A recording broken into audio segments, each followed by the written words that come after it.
Standard Language and Norms Language by Wynneta, Ester, and Kezia, Vania. Standard language arises when a certain dialect begins to be used in written form, normally throughout a broader area than that of the dialect itself. The ways in which this language is used. Example in administrative matters, literature, and economic life lead to the minimization of linguistic variation.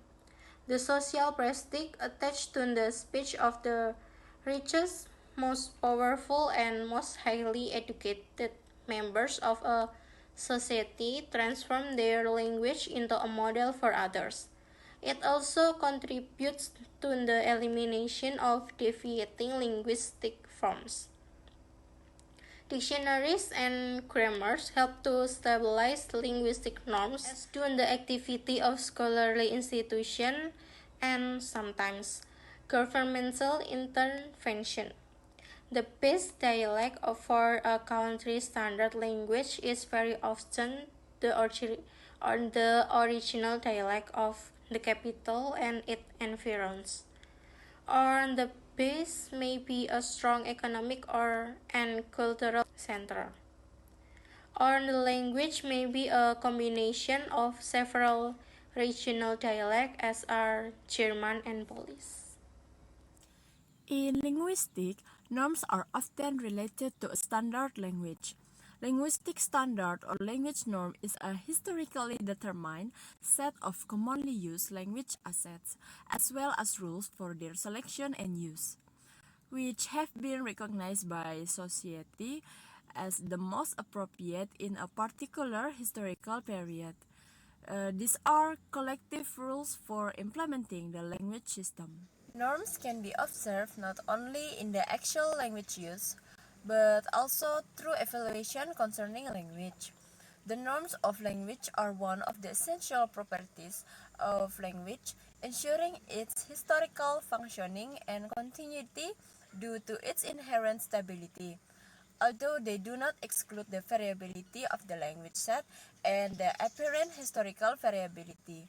Since norms are intended, on the one hand, to preserve the tradition of speech, and on the other hand, to meet current and changing social needs.